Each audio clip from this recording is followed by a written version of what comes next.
मरीज़ हमारे पास शिफ्ट हुआ कि ये मुख्तलिफ़ अस्पतालों से होता हुआ हमारे हॉस्पिटल आया। बिल्कुल सूख के वो कांटा हुआ था, 55-60 साल का वो आदमी था, बहुत ही पतला दुबला, और हमारी ज़ुबान में यूजुअली हम कहते हैं बोन एंड स्किन, पानी की शदीद कमी और बुरा हाल। उम्र उसकी 55-60 साल थी। जो उसके साथ एक ही लड़की थी वो 20-25 साल की थी, और वो अपने आप को उसकी बीवी बताती थी। मेरे जूनियर डॉक्टर्स ने मुझे राउंड कराया तो उन्होंने कहा जी कि ये फ़लाँ वार्ड से शिफ्ट हुआ है, इसको 4 महीने से शदीद दस्त लगे हुए हैं, ये कुछ भी खाता है तो इसको डायरिया लग जाता है, और इसके सारे टेस्ट हो गए हैं, गैस्ट्रोस्कोपियाँ, एंडोस्कोपियाँ, बायोप्सी, हर चीज़, इसके कुछ नहीं आ रहा, तशख़ीस नहीं है। लेकिन अब इसकी हालत इतनी बिगड़ गई है कि ये आईसीयू में शिफ्ट हो गया है, वेंटिलेशन के लिए हुआ है, और इसको कोई दवाई काम नहीं कर रही है। बल्कि मेरे एक जूनियर ने मुझे कहा कि जिस वार्ड से शिफ्ट हुआ है वहाँ की सीनियर डॉक्टर एक हैं, उन्होंने तंजन कहा है कि डॉक्टर साहब ने कहो इनू सूरत रमान सुनाना।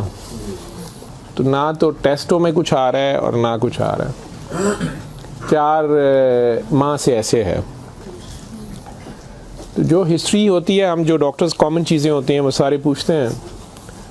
तो बच्चों ने मुझे बताया, जूनियर डॉक्टर्स ने, कि ना शुगर है, ना ये नहीं, वो नहीं, फलानी। मैंने इन्हें कहा कि इसका एड्स का टेस्ट करा लें। तो बच्चों ने कहा कि जी पिछले साल इसका एड्स का टेस्ट मेयो हॉस्पिटल में हुआ था, तब भी इसको इसी तरह डायरिया लगा था और वो नेगेटिव है, और लेकिन पिछले साल फिर ये डायरिया ठीक हो गया था 2-3-4 माह के बाद, फिर ये बहुत बेहतर हालत में हो गया था, लेकिन अब फिर इसको 4 माह से ये है और अब इसकी ये हालत हो गई। अब ये बेहोश था वो, खैर वेंटिलेटर पे चला गया, लेकिन मैंने फिर भी उसका एड्स का टेस्ट भेज दिया कि भेजो उसकी बीवी का।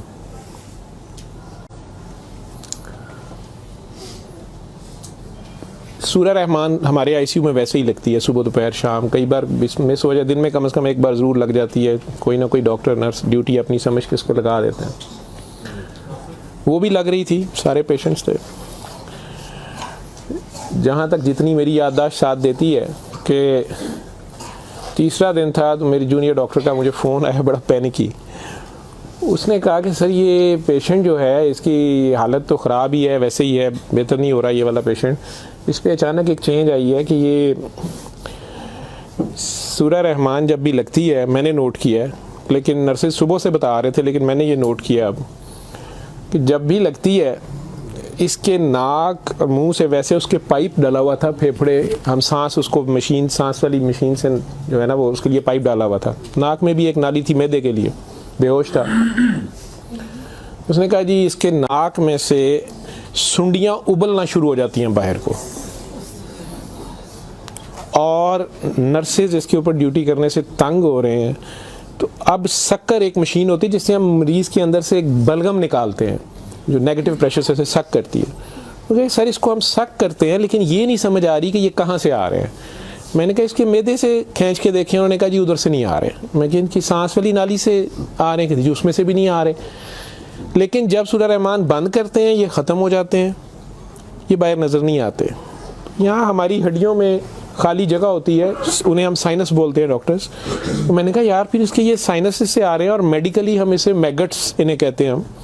शुगर का मरीज़ बेचारा आखिरी स्टेज पे, कई बार उसके ज़ख़म बहुत ख़राब हो जाए तो उसमें कीड़े कई बार पड़ जाते हैं इस तरह। लेकिन ये चीज़ मैंने नहीं सुनी थी, और ना ही उसकी कोई, ना वो शुगर का मरीज़ था ना कुछ और था।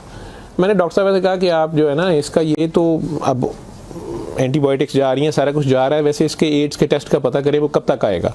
तो मुझे लग रहा है कि इसकी क़ुव्वत मुदाफ़ियत कोई नहीं है, और ये कीड़े इस तरह पड़ गए। अगले दिन जब मैं राउंड पे आया तो मुझे एक और कहानी पता चली। उन्होंने कहा जी कि इसकी बीवी जो है ना उसने कल रात को हमारी स्टाफ से लड़ाई की है, और वो क्रिश्चियन हमारी जो स्टाफ है नॉन मुस्लिम, शायद उन्हें बड़े गुस्से में उसने कहा कि तुम लोगों ने हमारा मरीज़ ख़राब कर दिया और कीड़े डाल दिए हैं, आप लोगों की केयर अच्छी नहीं है। थी वो बिल्कुल लोअर सोशियो इकनॉमिक स्टेटस से, पुअर, जो अनपढ़ तबका जिसे कहते हैं। तो कहती जी उसने काफ़ी शोर डाला है कि मेरा मियाँ तो बिल्कुल ठीक ठाक था, ये कीड़े आप लोगों ने 3 दिन के अंदर डाल दिए हैं। तो वो डॉक्टर साहब कहने लगे कि बड़ा अच्छी दलील दी है जो ड्यूटी नर्स थी वो इसको कहने लगी है कि इधर आओ, बल्कि उस नर्स ने हमारी ने नोट किया कि ये सूरह रहमान जब लगती है तो ये ऐसे होता है, तो उसी ने डॉक्टर को मेंशन किया, लेकिन ये औरत शोर डाल रही थी। तो उन्होंने उसको दूसरे 2 मरीज़ों के पास ले गए जो हमारे पास 5-6 महीने से बेहोश, एक के सर में चोट थी तो उसके दिमाग ख़त्म हुआ हुआ, एक को वैसे फालिज से दिमाग ख़त्म हुआ हुआ था, तो उन्हें घर भी नहीं ले जाया जा सकता था। तो 4-6 माह से वो हमारे पास आईसीयू में है। तो उन्होंने उन्हें कहा कि ये देखो, अगर कीड़े पड़ने होते तो ये 6 महीने से हमारे पास हैं, तो इनके तो ज़ख़म भी नहीं है, पीछे बेड सोर बन जाते हैं, कुछ भी है, तो आपके मरीज़ को ये हमने 3 दिन में करना था, तो इनकी कोई बीमारी ऐसी है। और हमें एड्स वाला वो जो भी उन्होंने कहा कि जो टेस्ट हमने आपको दिए हैं ना कि करा के लाएं बाहर की लेबॉर्ट्री से या कहीं अंदर से, वो हमें ला के दो जाम से रिपोर्ट है।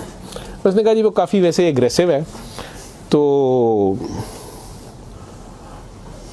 लेकिन उसके अलावा कोई और रिश्तेदार इसका है ही नहीं है, और वो कोई चीज़ ला भी नहीं रही, दवाइयाँ भी हमने खुद अपने फ़ंड से शुरू कर ली हैं, इसका करना क्या है। और मसला ये है कि ये जिस वक्त सूरह रहमान लगती है तो ये कीड़े इसके अब तो आंखों से भी कुछ निकले हैं, तो इसके नाक और मुंह से उबलना शुरू हो जाते हैं, लेकिन जब हम बंद करते हैं थोड़ी देर बाद वो मुंह में कहीं नज़र नहीं आते। तो हमारा ये ख्याल था कि सूरह रहमान बंद कर देते हैं। इसकी बीवी ने भी कहा कि ये तुम लोग फिर बंद करो, पता नहीं क्या तुम लोग लगाते हो। तो वो जो हमारी नॉन मुस्लिम सिस्टर थी, उन्होंने उसे कहा कि मेरी बात सुनो, मुझे नहीं पता इसे क्या बीमारी है, लेकिन वो इसे प्रेयर कहती थी। उन्होंने कहा जब ये प्रेयर लगती है ना, ये कीड़े इसको छोड़ के भागते हैं, ठीक है। तो मैं तो कहती हूँ इसको 24 घंटे यही सुनाई जाओ। जब मैंने ये बातें सुनी तो खैर मैंने कहा कि इसकी बीवी को कहो कि वो रिपोर्ट का या हमें रसीद दे दें, हम खुद अपने तौर पे पता कर लेते हैं। तो मेरे राउंड करने के बाद वो बंदी खुद ही आ गई मेरे पास। वो मुझे नहीं पता था कि वही सिस्टर ने उसकी बिठा के कहीं काउंसलिंग की थी। उसे उन्होंने कहा कि इसको हमें शक है कि एड्स ना हो, कि इसकी कुव्वत मुदाफ़ियत नहीं है, इस तरह कीड़े इसको पड़ गए, कुछ हो गया, शायद कमज़ोरी से हो गया, बीमारी की कमी से हो गया। तो ये उसका हम पता करना चाह रहे हैं, अदरवाइज़ तो जो दवाइयाँ हैं वो वही रहनी है। कुछ तरह की उसने बात की, कहती कि वो डर गई है थोड़ी सी, और वो कहती मैंने बड़े डॉक्टर साहब से कोई बात करनी है। बहरहाल अब मुझे जितना याद है, मैं 1 साल बड़ी सोचा है इसके ऊपर कि मैं इसको बयान करूं या ना करूं लोगों के सामने। उस औरत ने बड़ी खौफनाक कहानी मुझे सुनाई। जब उसे ये डर पड़ा ना कि इसको एड्स ना हो और उसको ना एड्स लग गई हो, अब वो मुझे कहने लगी इधर कमरे में आके कि डॉक्टर साहब ये जो मेरा मियाँ है ना, ये असल में जादूगर है। मैंने कहा आपने तो पहले दिन लिखवाया कि ये रिक्शा चलाता था और रिक्शा ड्राइवर है। उसने कहा जी ये रिक्शा ड्राइवर तो है, लेकिन ये जादूगर है, काला जादू करता है, लेकिन करता कुरान से था। मुझे हंसी आ गई, मैंने कहा कुरान से काला जादू कैसे हो सकता है। बहरहाल टू कट इट शॉर्ट, उस औरत की हमारे वो डॉक्टर्स ने मुझे, चूँकि वो वीडियो मेरे पास वो सिर्फ पड़ी है जिसमें वो कीड़े प्लेट में, हमारी उसे हम डिश कहते हैं, उसमें वो निकाल के वो डाल रहे थे, तो मुझे उन्होंने भेजे कि इसका करना ये क्या है। पहली रात जब उन्होंने मुझे मैसेज किया रात को व्हाट्सएप पे, तो वो वीडियो मेरे पास पड़ी हुई है। औरत ने मुझे बताया जी कि मैं खुद किसी की बीवी थी, उसकी माँ मुझे बड़ा तंग करती थी और मैं चाहती थी कि ये मेरे अंडर आ जाए। मुझे किसी औरत ने, दूसरी ने बताया, हमसाई ने बताया कि ये खामन तुम्हारा गुलाम हो जाएगा, तुम इसके पास चली जाओ। बाकी तफसीलात में मैं नहीं जाता, जो कुछ उसने मुझे बताया, उसने कहा जी कि ये इसका जादू का तोड़ ही नहीं था और इसका काम लाजमी इसका होता था, ये जैसे भी करता था। तरीकाकार उसने क्या कहा जी, इसने कमरे में अंदर एक गाँव तकिया रखा होता था, उसके ऊपर इसने वो जिस तरह स्माइली होता है, जो मुझे समझ आई कि उसने कोई बुत सा बनाया हुआ था, उस कमरे में ये बैठाता था और वो लोगों को पहले तो कुरान शरीफ भी पता नहीं पढ़ने को कहता था, कुछ करता था, फिर उनकी बात सुनता था, सारा कर करा के जो मुझे उसका तरीका वारदात समझ आया या जो भी था। उसने कहा जी कि जो गरजमंद होता था ना, वो दीवाना, औरतें बड़ी दीवानी होती थी, ठीक है, या यंग लड़के लड़कियां कि मेरी वहाँ शादी हो जाए, वहाँ हो जाए, औलाद हो जाए, कई लड़के आते थे। तो जो उसने सबसे गंदी बात मुझे बताई, बड़ी फजूल जो उसकी हरकत थी या जो भी, वो इस्लाम तो हो ही नहीं सकता। उसने कहा जी ये उन औरतों को, और अपने बारे में उसने कहा कि मैंने भी ये गलती की, मेरे से भी ये गुनाह हुआ, लेकिन मुझे गुनाह स्वाब का इतना नहीं पता था। तो ये पहले वो तकिए को सजदा कराता था, खुद उसके पीछे खड़ा हो जाता था। फिर वो कहता था कि ये असल में तुम लोगों पे काला जादू हुआ है, इसको तोड़ने के लिए पता नहीं नूरी बड़ा ज़रूरी है, ठीक है। फिर वो हमें कहता था कि वज़ू करके आओ, ठीक है। वज़ू करके आते थे, वो पता नहीं कौन सी सूरत पर वो कई सूरतें मिक्स करता था। ये सब करते कराते 1-2 सेशनों के बाद कुछ नहीं लेता था। फिर जो ज़्यादा लोग अपने काम के पीछे दीवाने होते थे, उनको बताता था कि इसमें बड़े पैसे भी लगेंगे, ये जान पे खेलना पड़ना है, पता नहीं क्या करना, और तुम्हें भी मेरे साथ करना पड़ेगा, इसमें बड़ा कुछ जो है ना रिस्क है, लेकिन काम तुम्हारा हो जाएगा। वो जो भी उसकी कहानियाँ थीं, जो उसको बाद में किसी और वजह से पता चली, जो मुझे वो बता रही थी कि जी ये औरतों के साथ भी और यंग लड़कों के साथ या मर्दों के साथ भी गलत काम करता था। फिर उन्हें अपना गंद खाने पे मजबूर करता था। फिर उन्हें पता नहीं कौन से कोई आयत, मतलब आयत बनाई हुई थी या कोई नाम था, पता नहीं क्या, कि अरबी के जी ये पढ़ के ना तुमने ये मिक्सचर जो है ना, ये हंडिया पकाते हुए थोड़ा सा बीच में गंद डाल देना है और अपने खामन को खिला देना है, या उस लड़की को खिला देना है, या उसको खिला देना है। तो मैं अपने खामन के साथ ये सारा कुछ किया मैंने। अब मुझे बताएं कि जब वो उस बंदे के साथ ही सो गई तो उसके खामन तो वो रहा ही नहीं है ना, तो ना वो मुसलमान रही है, ना वो ये हरकतें सारी। अब उसके बाद बकौल इन खातून के, इस लड़की के, कि जी वो खामन जो मेरा था उसमें तो तब्दीली नहीं आई, उसने मुझे फुल मारना शुरू कर दिया, और मुझे इसकी, मेरे तड़प इसकी तरफ भागती थी कि मैं इसके पास आऊँ। तो फिर मैंने इसके पास वैसे आना शुरू कर दिया कि मैंने तुम्हारे साथ शादी करनी है, मैंने उधर से तलाक लेनी है, मैंने ये करना है, वो करना है। तो मैं उन्हें बताए बगैर इसके पास आ गई। इसके साथ मैं 6 माह रही। इसने कहा कि फिर ऐसे ही रहना पड़ेगा, और इस सारे काम में मैं शामिल हुई। तो इसने वैसे मुझे कहा कि निकाह हो गया है हमारा, कुरान शरीफ पे इसने निकाह किया। उसने कहा हम दोनों की रजामंदी निकाह है, वो पीछे से तलाक लेके नहीं आई, ठीक है। उसके बाद इसको ये डायरिया लग गया। डायरिया लगने के बाद ये कहती है कि जी मेयो अस्पताल में जब हम थे 4 महीने हमें हो गए, और बुरा हाल था इसका पिछले साल। तो ये एक दिन मुझे कहने लगा कि मैं कहता हूँ कि मैं अल्लाह से तौबा कर लूँ,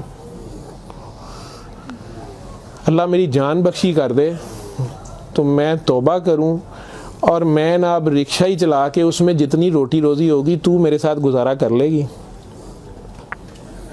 और तू भी वापस चली जा अपने खामन के पास, ठीक है। और उधर से जाके तलाक ले ना ले, और ये निकाह नहीं है, और जो भी उसने कहा कि जी हमने तौबा कर ली बकौल उसके, जो उसकी समझ थी।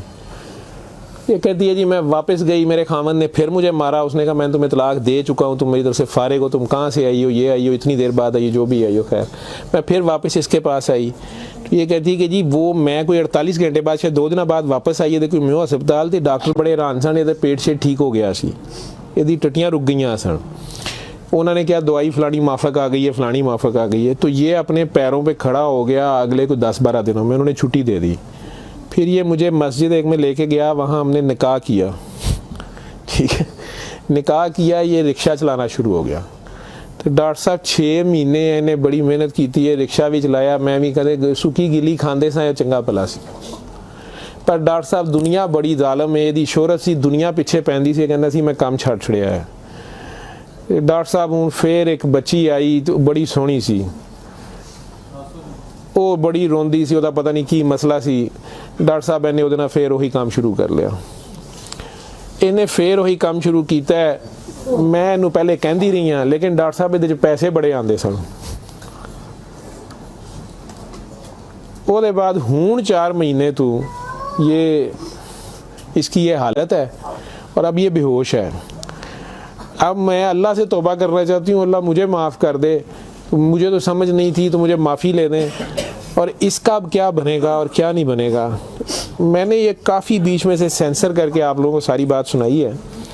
और मुझे कहती है जो कीड़े इसके अंदर से निकलते हैं ये क्यों आ रहे हैं, ये कहाँ से आ रहे हैं। मैं कि बीबी ये, मैंने उसे साइनसेस वगैरह समझाया। मैं कि ये इसके बहुत ज़्यादा खून की कमी है, इसके अंदर जरासीम पड़ गए हैं, जो भी। मैं डॉक्टरी तो मैं उसे और क्या मैं उसे कहता।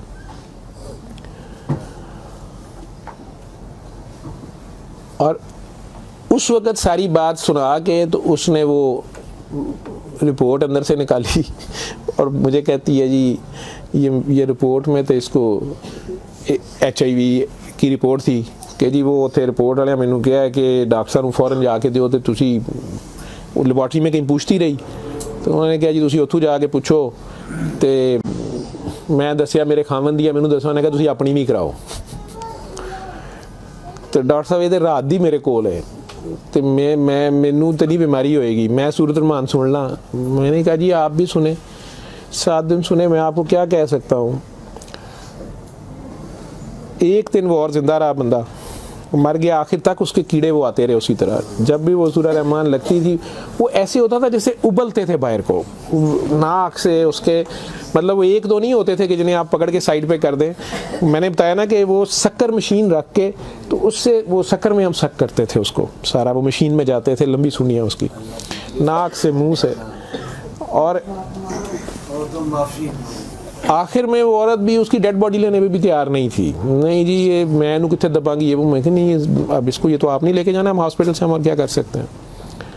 अल्लाह जाने कि ये साल पुरानी बात हमारे हॉस्पिटल में रह के गया है पेश। अव्वल तो मुसलमान ना जादू कर सकता है, अगर वो जादू वाला इल्म कहीं से सीख भी लेता है या अपने तरीके से वो समझता है वो जादू कर रहा है, तो वो मुसलमान नहीं रहता।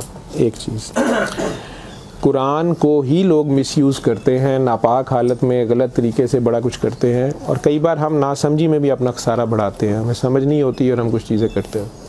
कुरान खुद कह रहा है कि इससे मोमिन के लिए शिफा और रहमत है, और जालिम इसी में से अपने लिए खसारा बढ़ा।